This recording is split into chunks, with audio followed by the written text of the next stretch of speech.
Hello and welcome to Game Changer. I'm Maryam Zia. After 15 months of brutal war, a ceasefire agreement has been reached between Hamas and, of course, Israel. This agreement was backed by and brokered by US and mediated by Egypt and Qatar. When we look at the humanitarian situation in Gaza, of course, we know that more than 85% of residents have been displaced at this point in time, and more than 60% of infrastructure has been destroyed. And UN warns that it will take decades to rebuild. When we look at Trump's policies, of course, he is taking credit for this ceasefire. But at the same time, when we look at the statements coming from Trump, he says that it is not our war, it is their war. So America's first policy, how this is going to be impacting the Gaza ceasefire in today's program, we will be talking about this. Is this ceasefire for the short term, or what are its implications for the long term, not only for Gazans but for the Middle East? We will be discussing in today's program. And to discuss this and more, we are joined in the studio, we are joined online by Dr. Awais Saleem, who is Associate Professor at Lamar University, Texas. Welcome to the program. We are also joined by Mr. Faraz Naqvi, who is Head of Iran Program, IRS. Welcome to the program. Dr. Awais, let me start with you. Of course, when we look at Trump's statement that this is not our war, at the same time, he is taking credit for the ceasefire. How do you look at these statements, and how do you foresee the future of Gaza ceasefire?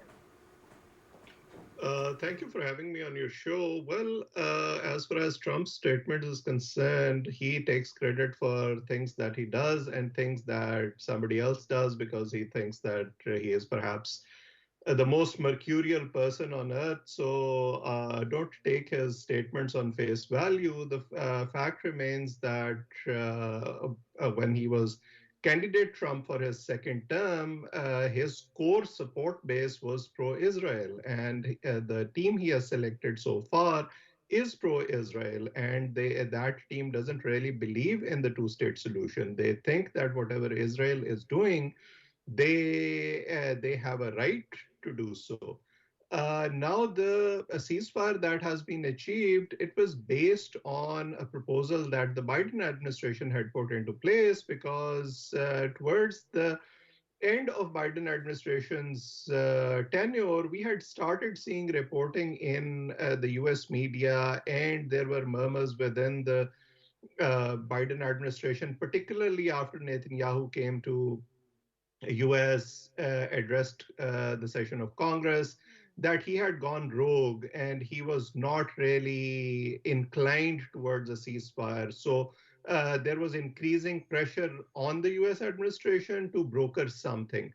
Now, the deal that has been put in place and the first phase is already underway, it has a lot of complexities if you go through the fine print. The first phase is 42 days. After 16 days of the first phase, they will start negotiating for the second phase. And in my opinion, any slight incident can again spark the war because the peace in that region, as we have seen historically, is very fragile. I don't think Hamas will be tamed the way Israel wants to tame it. And I don't think that Israel has already started, eh, for the lack of a better word, showing reservations on the transfer of hostages. They are saying, I was seeing a statement in the Times of Israel this morning that they are saying that 8 of the 26 hostages are still missing, and so on and so forth. So I think they will find every excuse to press the paddle to maintain status quo and reverse the ceasefire because they now have a foot in the door and they won't want to look back. Right, of course. Faraz, what's your take on this? Of course, when Trump is saying that America first, at the same time he's taking credit for this ceasefire.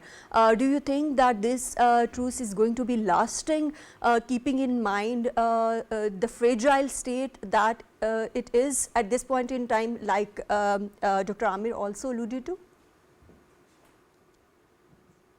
Thank you, Mariam. Well, as Dr. Awais has mentioned that it is very hard to predict that whether this ceasefire deal would be long-lasting and sustainable. And given the history of the Middle Eastern region, particularly the Israeli history of violation of the ceasefire deals, I am very pessimistic about the sustainability of this ceasefire deal.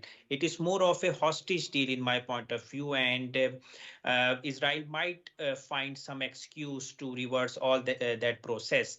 Regarding the Trump administration and his claiming of getting to this ceasefire deal, I think for the for the satisfaction of domestic vote bank, as we all know that Biden administration had to face a lot of music because of its pro-Israeli stance and their stance towards the Gaza war and the humanitarian crisis.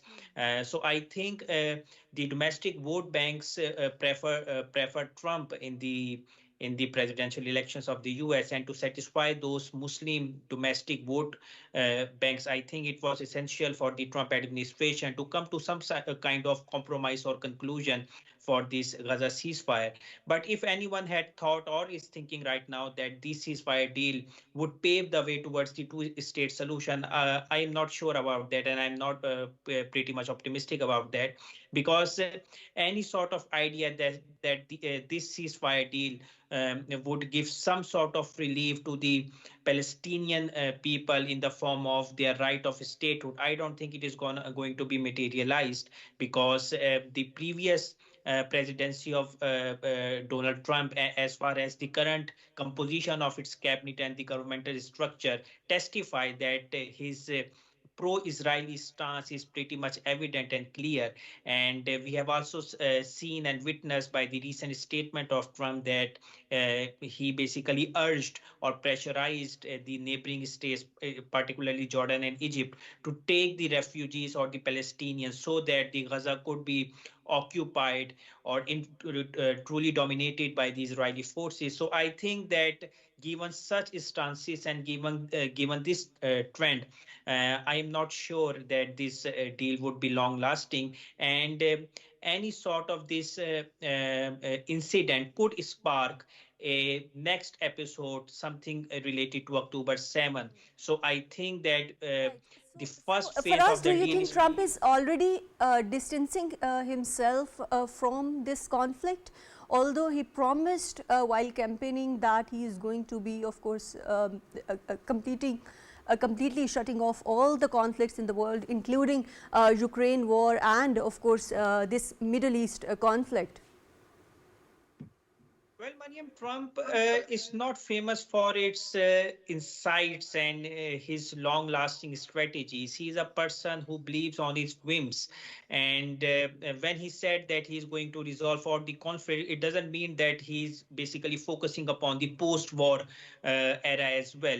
Because we have seen that Trump basically sort of an introvert person when it comes to foreign policy, and he preferred that domestic reforms and inward looking approach should be preferred instead of assuming the global leadership role of US, and that is why the transatlantic partnership between the US and the European counterparts were affected during the previous term of Donald Trump. So I think that when he says that he's going to resolve all the conflicts, he basically means that he would pressurize the conflicting parties to come to the negotiation table, and then the responsibility of the post-war era would be divided between the conflicting parties, so that US would not have to assume any sort of responsibility or would not have to face any sort of burden in terms of finance or in terms of security providers. So I think this is what Right.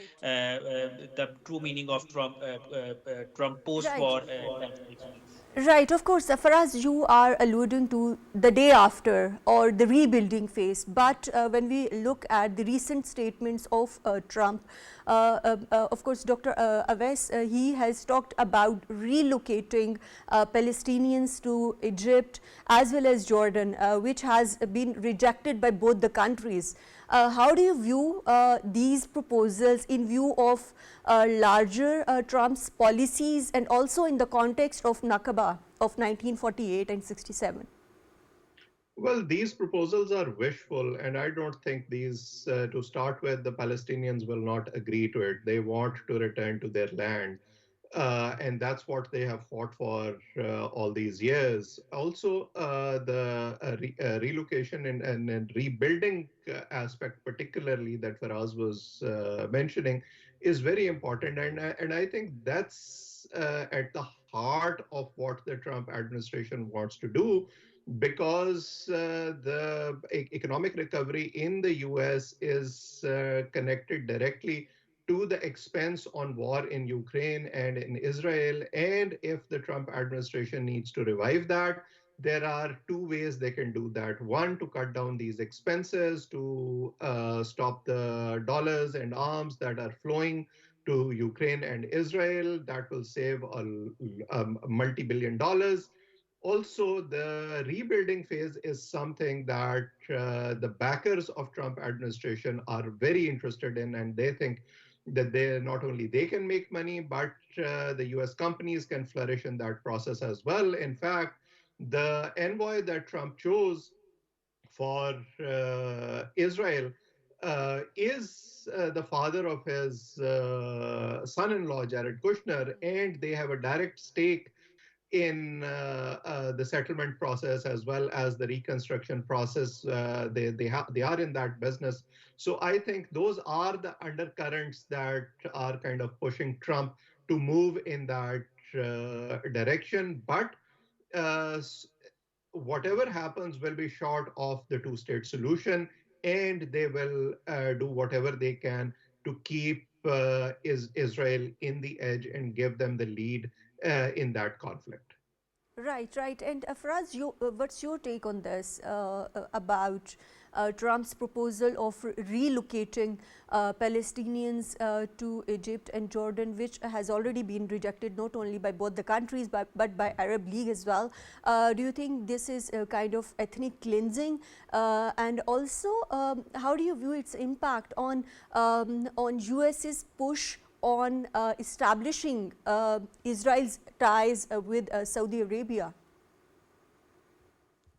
Well, Mariam, as I was saying earlier, that such sort of proposal is not acceptable, and it is not good for the sustainable peace of the Middle Eastern region, because the peace in that region is linked with this particular conflict of Palestine, and it was not only rejected by Jordan and Egypt, the allies of US, not only rejected by the Greater Arab region, but also it was rejected by Germany by taking the stance of European Union that it basically means that if Palestinians are to be deported in other countries, it means that the Gaza, all the Gaza territories to be dominated by Israel, and the colonization process of Israel would be spearheaded. So I think it would not lead anyone to the two-state solution. It would effectively end the UN proposed two-state solution between Israel and Palestine.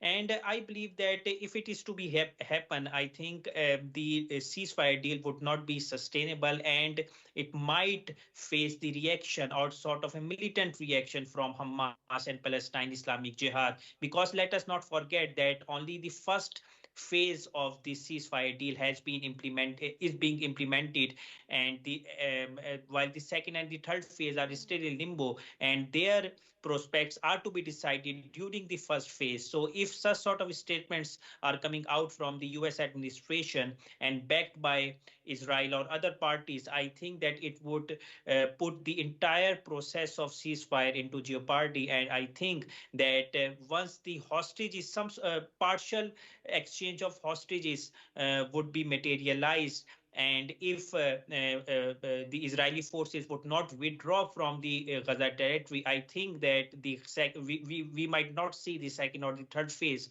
of the ceasefire. And do you think Trump's statements are going to be complicating this process in the coming days? Like we know that decades of US foreign policy has, of course, endorsed the creation of a Palestinian state. But now, when we look at his actions, they are kind of against it.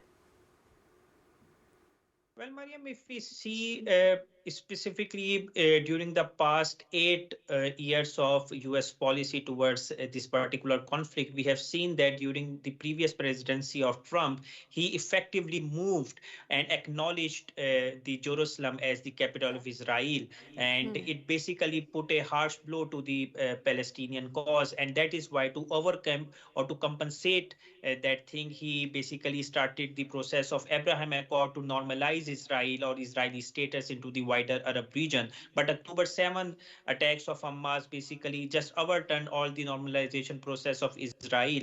Now, once the ceasefire deal has already been broken, so it is expected that Trump might push towards the Abraham Accord 2.0, in which the greater normalization of Israel would take place. But if such sort of statements would come out from the US, and if Israel would, if Israel is to stay there in the Gaza, I don't think so that the Abraham Accord or the normalization process of Israel would take any shape. And sooner or later, if such sort of thing would persist, I think that we might see the second episode of this conflict.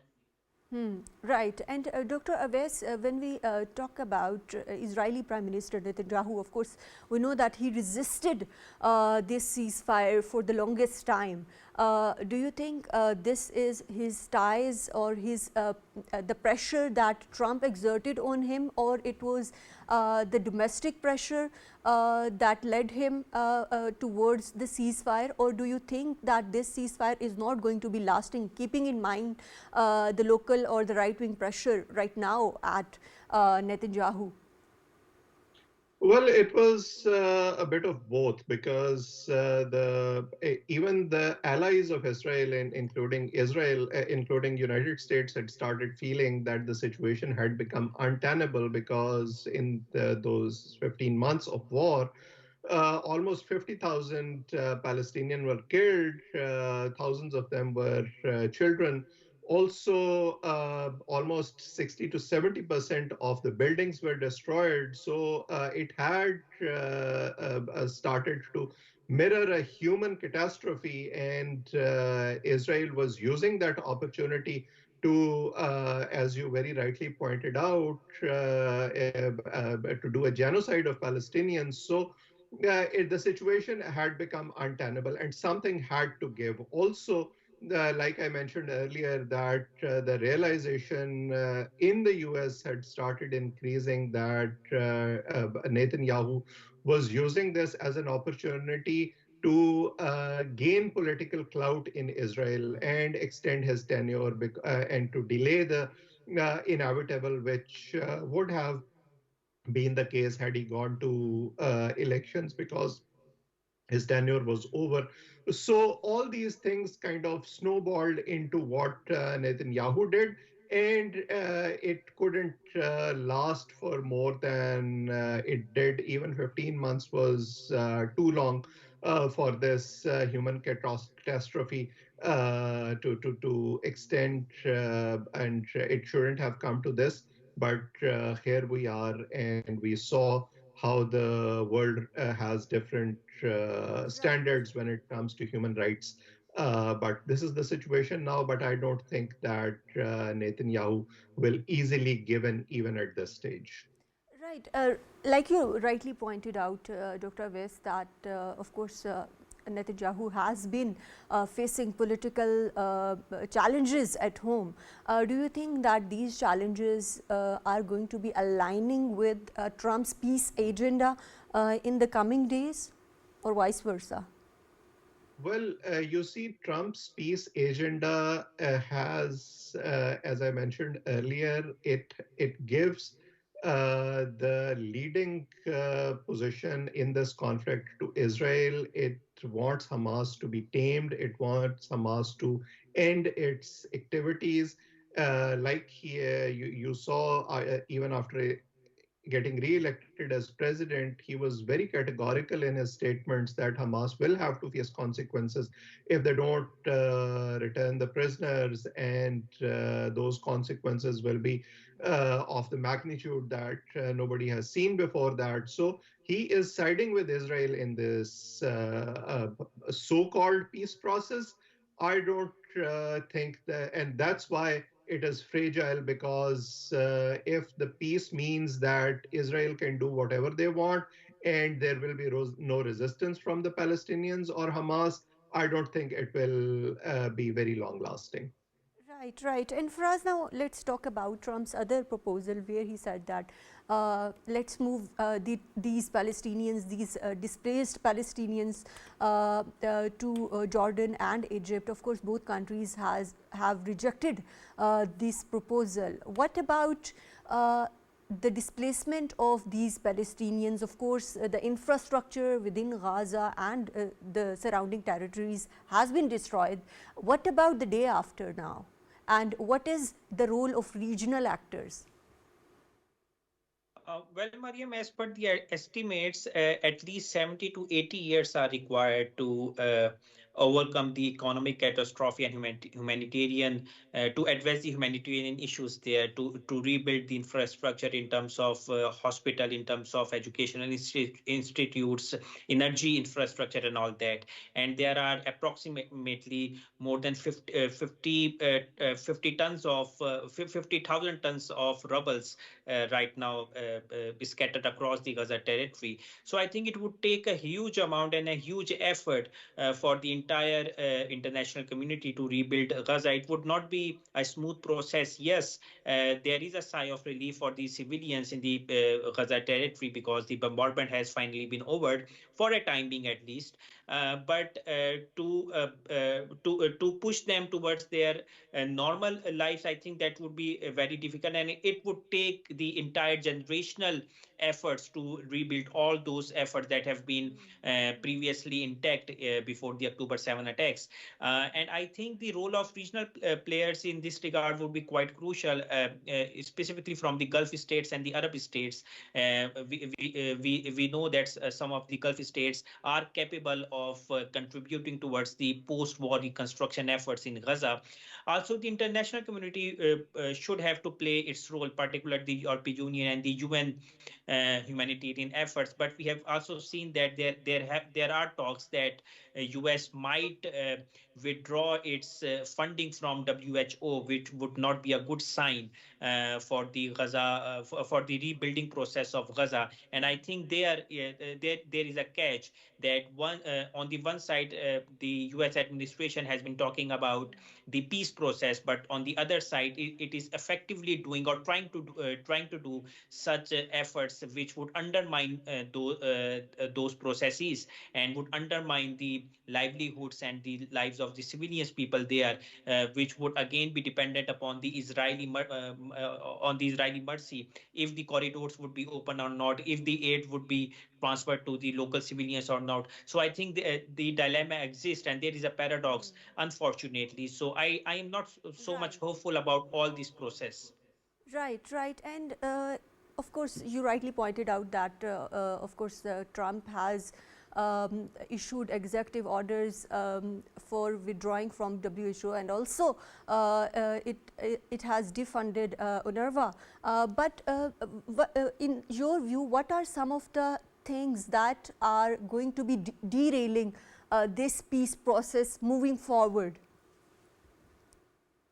Well, if we are to outline some of the reasons, I think the first one is obviously any sort of excuse coming out of Israel. We have already heard that Israel has objected about the nature of the hostage exchange, because Israel wants to have the civilian exchanges first, and the while Hamas is basically trying to exchange its prisoners in return from some of the women Israeli soldiers. So there is an excuse, and any sort of watershed movement could basically break all these ceasefire deal. The second one would obviously the unrein authority given to Israel to do whatever they want to do to the Gaza territory. And the one more thing that is very much important is the intra-Palestinian dialogue, because we have seen that after in the post-war Gaza, it has been envisaged that Palestinian Authority might take the reins of the government in the Gaza region, but Hamas, we all know, would not be agreed to this proposal. So I And there think are the other friction that actors as lies well. between the Yeah. Palestinian Authority and Hamas, I think that would be a crucial component in addressing the Gaza crisis. Right, right. And Dr. West, when we look at Donald Trump's ambitions, of course, he has said that he is eyeing for a Nobel Peace Prize, and he is going to be acting as a unifying force and a peacekeeper. And of course, when we talk about Abraham Accords, normalization of Israel-Saudi ties remain cornerstone stone of this. How do you foresee this in coming days? Well, Donald Trump, for all his faults, is an unpredictable personality. And if I remind you, years before entering the political arena as a businessman, he wrote a book that was titled Art of the Deal. So he thinks of himself as somebody who can do the unthinkable, who can make the deals happen. Even in his business life, he did many deals that were thought of as out of somebody's imagination, left field decisions. So he has brought that into his political decision making as well. You remember that in his last presidency, he went to meet the North Korean president, although he was advised against doing so. Uh, you rightly pointed out that he has ambitions of getting the Nobel Peace Prize because he has publicly said that Barack Obama shouldn't have been given the Nobel Peace Prize. I deserved it more. So that might be on his agenda for this term. But whether he can get Israel to agree to all the points in the ceasefire deal and to make them stick to it for the longer duration, because to me, the true test will come when all the prisoners are swapped and there is no other incentive for Israel to maintain status quo or to stick to that deal. Will they adhere to it at that stage, or will when we started this discussion, me and Faraz agreed that they will find other excuses to maybe spark the conflict again. So I think that's when we will know whether it can last beyond the prisoner swap or not. Right, but Dr. West, when we look at the sustainability of this ceasefire and the humanitarian crisis that has unfolded before our own eyes in today's century, with over 90% of people displaced and, of course, infrastructure being destroyed or damaged, what is the way forward? Because we know that, of course, he has said that he is going to be stopping all the foreign aid. Well, he did say that he is stopping foreign aid, but that executive order doesn't include Israel.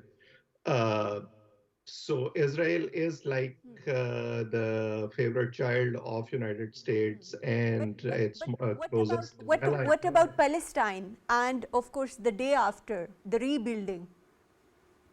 That's what I'm saying. The rebuilding phase is the third phase of the ceasefire deal. And they have to start negotiating for the second phase after 16 days of the first phase. So there is many a slip between the cup and the lip, as they say. I'm not very hopeful about it. Anybody who says that they know what is the road ahead are probably being too wishful, or they are lying. Even those who are involved in this negotiation, Egypt, Qatar, or United States, I don't think they trust either of the parties to stick to it. uh, this We have seen these ceasefire deals earlier as well, and then something happened from either side and it reignited the conflict. Now this fresh conflict that lasted 15 months started because Hamas made an offensive that killed 1,200 people, and Israel used that as an opportunity that they were looking for so long to do this genocide. So there are issues on both sides. Of course, we can't blame the victims who have endured Israeli atrocities for so long, because you can't expect them to be lame ducks and take it sitting down. At some point, they are likely to react and resist in whatever way they can. And Because of all these reasons, I don't think that I shouldn't be saying that I'm not hopeful, but I have my reservations that this peace process will be uh, enduring for too long, because the only real solution is the two-state solution. And in fact, you mentioned Abrahamic Accords. We just saw the passing of President Jimmy Carter. Jimmy Carter was the architect of that accord. And years after that accord, he wrote a book about it in which he did uh, mentioned that his biggest gripe was that Abraham Accords were not really that accord was not really followed up on as it should have, and he wrote in that book that the only possible long-lasting solution to this conflict is the two-state solution, which neither Israel agrees to nor the U.S. Seems to be pushing it towards that. Right, right. And for us, when we talk about Trump's second presidency, of course, we know that there are a lot of issues that Trump has to address at home as well. With all those issues, keeping those issues and context in mind, do you think that US would be able to deal with rivals like China or Iran, and of course playing an important role in Israel-Palestine conflict as well? Or do you think that this role is going to be decreasing with the passage of time? Well, we have seen since 2011 the US has been pushing towards its strategy of pivot to Asia, in which it is trying to contain China by making alliances with many of the Asianic states, for example, India, Japan, Australia, and all that.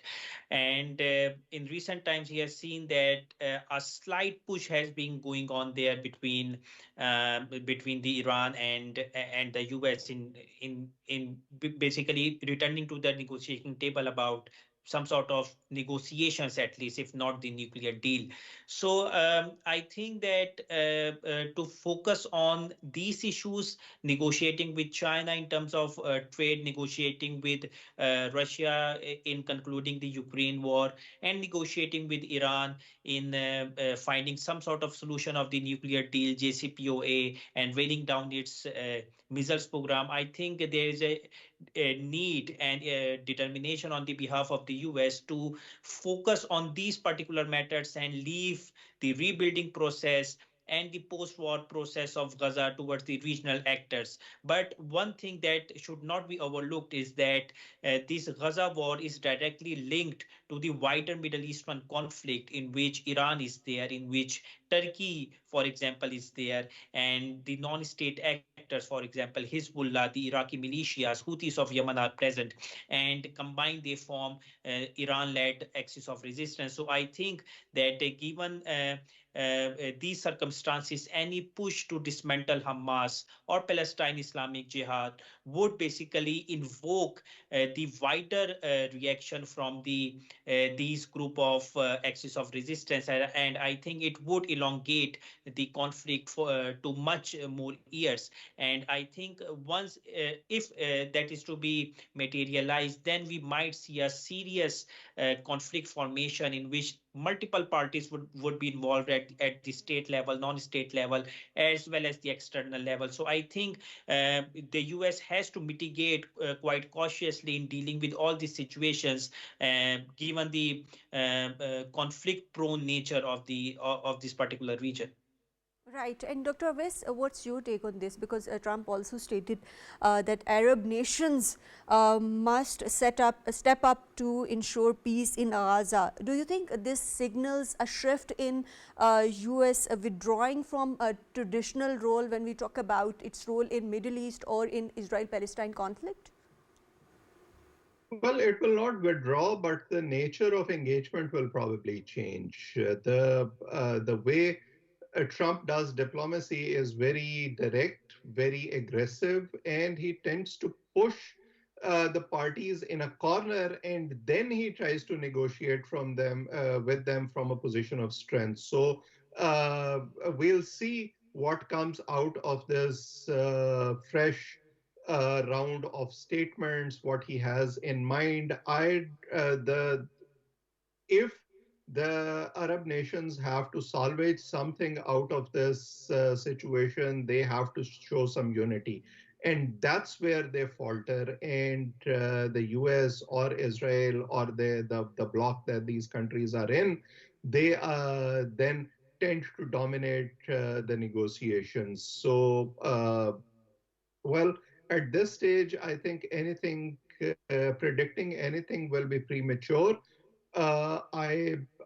Like I said earlier, and I keep repeating, I am not very hopeful beyond the first phase. They might be able to push something to the rebuilding phase because the backers and funders of Trump campaign have a direct stake in that.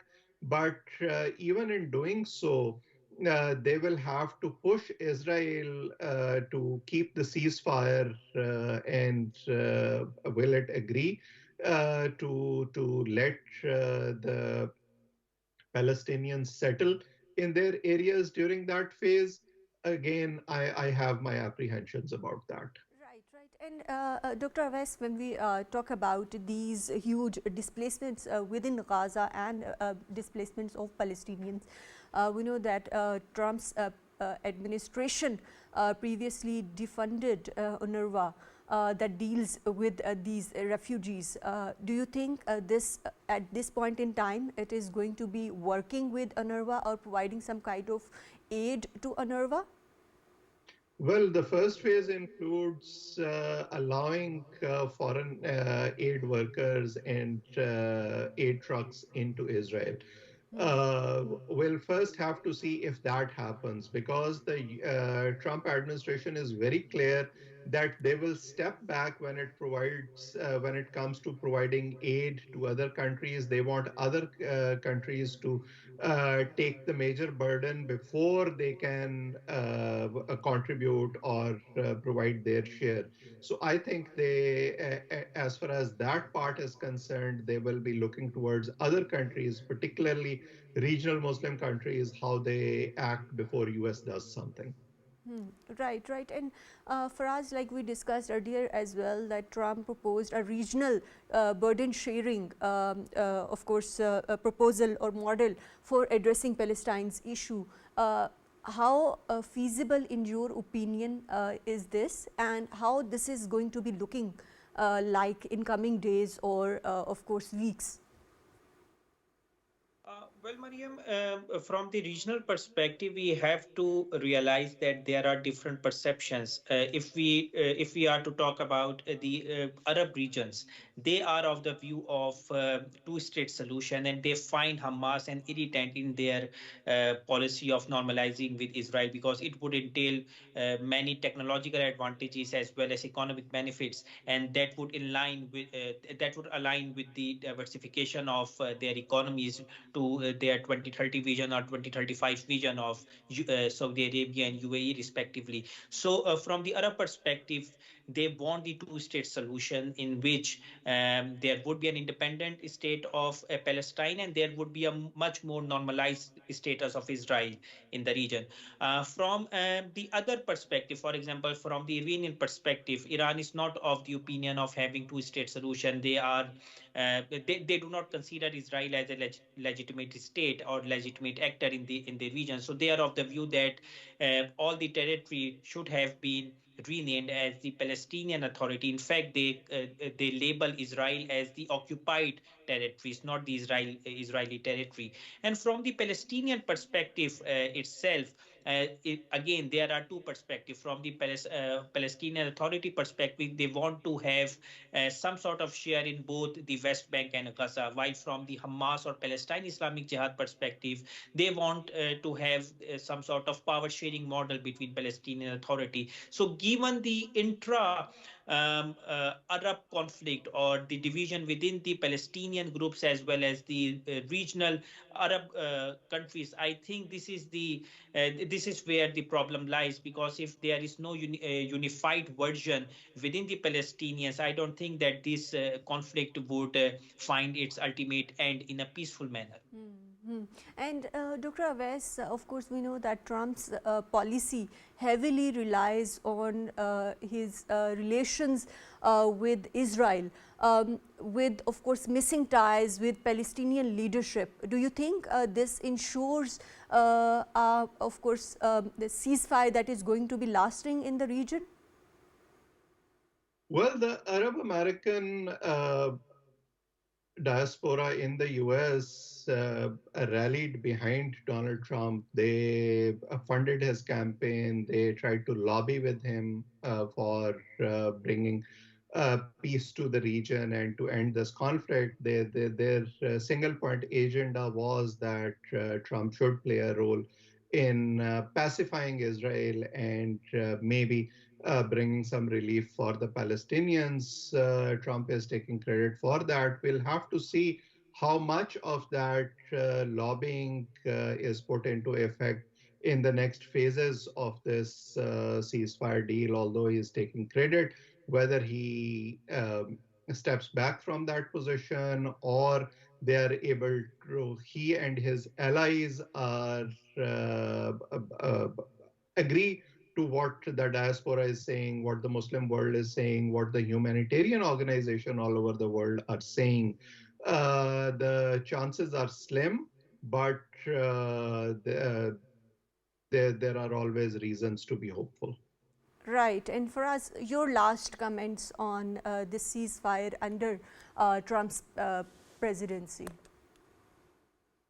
Well, I think at least for the time being, it is a sigh of relief and and a ray of hope for the Palestinian civilians, because from the humanitarian perspective, at least they would find some sort of comfort in having their normal life routines without any fear of being bombarded or being attacked or being killed. So I think that we. At least for the time being, we should be hopeful, but for the longer sustainability of this deal, I think both the regional actors and the international players should work together, specifically in the form of humanitarian domain as well as economic domain.